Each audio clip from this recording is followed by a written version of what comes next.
Good day! Below are the top stories of the Manila Times for October 21, 2021. Nurses are leaving the country because they feel unappreciated. Philippine Nurses Association or PNA Chief Milbert Reyes said on Wednesday.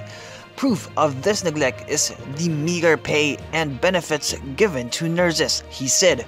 Reyes said that many nurses are leaving because they think the government has not given them enough support, especially in the implementation of its COVID-19 response. Dr. Rene De Grano, President of the Private Hospitals Association of the Philippines Incorporated or PHAPI on Tuesday warned that the country may lose more nurses in the next 6 months.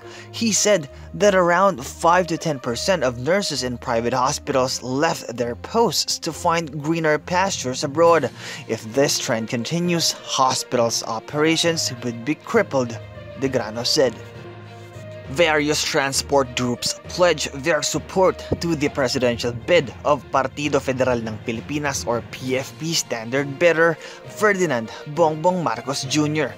Transport group leaders recently met with PFP Secretary General Thompson Lantion and Executive Vice President Vic Rodriguez to declare their support for Marcos. Among the transport groups represented in the meeting were Pangkalahatang Sangguniang Manila and Suburbs Drivers Association or Pasang Mazda Federation of Jeepney Operators and Drivers Association of the Philippines, Philippine Confederation of Drivers and Operators, Alliance of Concerned Transport Organization or PCDO ACTO, Liga ng Transportasyon at Operators sa Pilipinas, Alliance of Transport Operators and Drivers Association of the Philippines, and Tiger in Asia. Ombudsman Samuel Martires on Wednesday took to ask the Philippine Center for Investigative Journalism or PCIJ for its opposition to proposed amendments to Republic Act 6713 or the Code of Conduct and Ethical Standards for Public Officials and Employees. Martires said the amendments contained in a measure submitted to Congress aims to clarify existing provisions. He issued the statement in response to the criticisms of the PCIJ that the draft bill containing the Ombudsman's proposals raises red flags. The PCIJ zeroed in on the proposed provision banning commentaries on the SALN. If it weren't for the People's Champ, Buhay Party List Representative and former Manila Mayor Jose Litio Atienza Jr. would be sipping piña coladas with his wife in Hawaii by now and perfectly blending with the Islanders.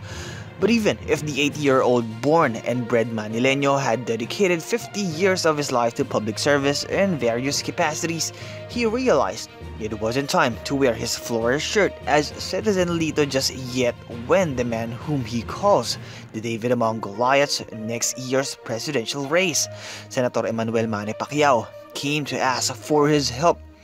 A seasoned politician, Atienza held 3 consecutive terms as Manila City Mayor following a 6-year mandate as Vice Mayor to the late former Senator and Mayor Alfredo Lim. Before his foray into local government, he was appointed National Housing Authority General Manager under the first Aquino administration and later held office as Department of Environment and Natural Resources Secretary in former President Gloria Macapagal Arroyo's cabinet. Scientists temporarily attach a pig's kidney to a human body and watch it begin to work. A small step in the decades-long quest to one day use animal organs for life-saving transplants. Pigs have been the most recent research focus to address the organ shortage, but among the hurdles, sugar in pig cells foreign to the human body causes immediate organ rejection. The kidney for this experiment came from a gene-edited animal, engineered to eliminate the sugar and avoid an immune system attack. Surgeons attached the pig kidney to a pair of large blood vessels outside the body of a deceased recipient so they could observe it for 2 days. The kidney did what it was supposed to do: filter waste and produce urine, and it didn't trigger rejection. Topping business, banks in the Philippines have committed billions of pesos to finance sustainable initiatives in the country, according to the Bangko Sentral ng Pilipinas or BSP.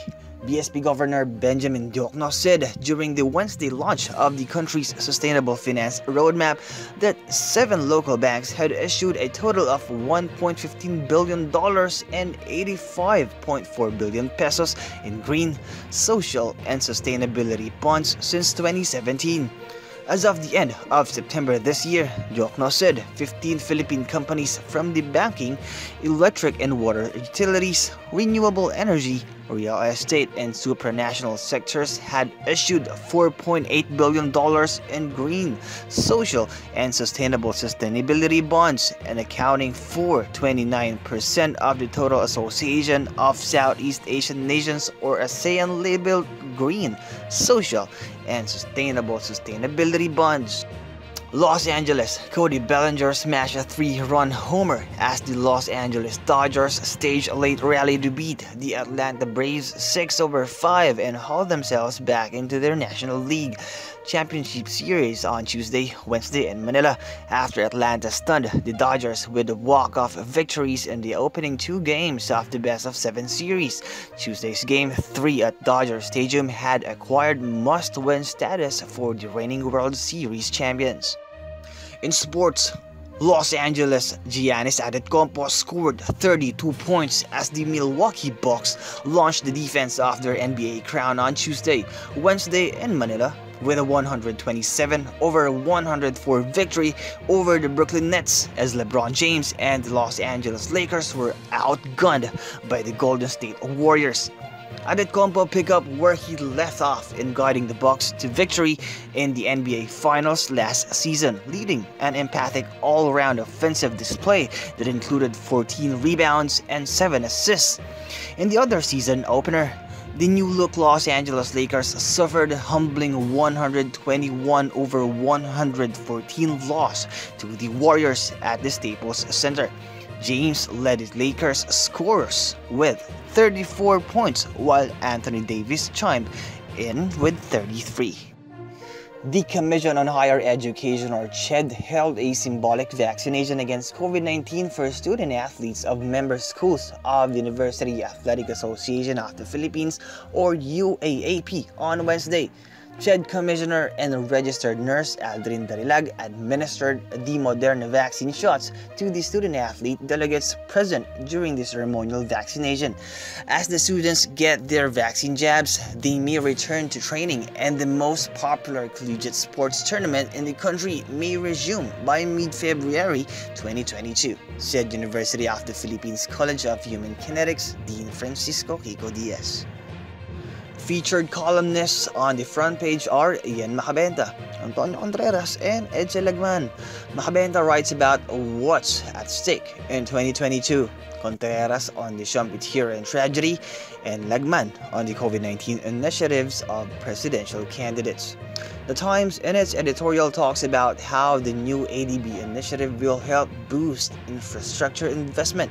Read the full version in the opinion section or listen to the Voice of the Times. For more news and information, read the Manila Times on print, subscribe to its digital edition, or log on to www.manilatimes.net. Follow us on Facebook, Instagram, and Twitter, and keep up with the Times. This is Christian Crow Maghanoy reporting.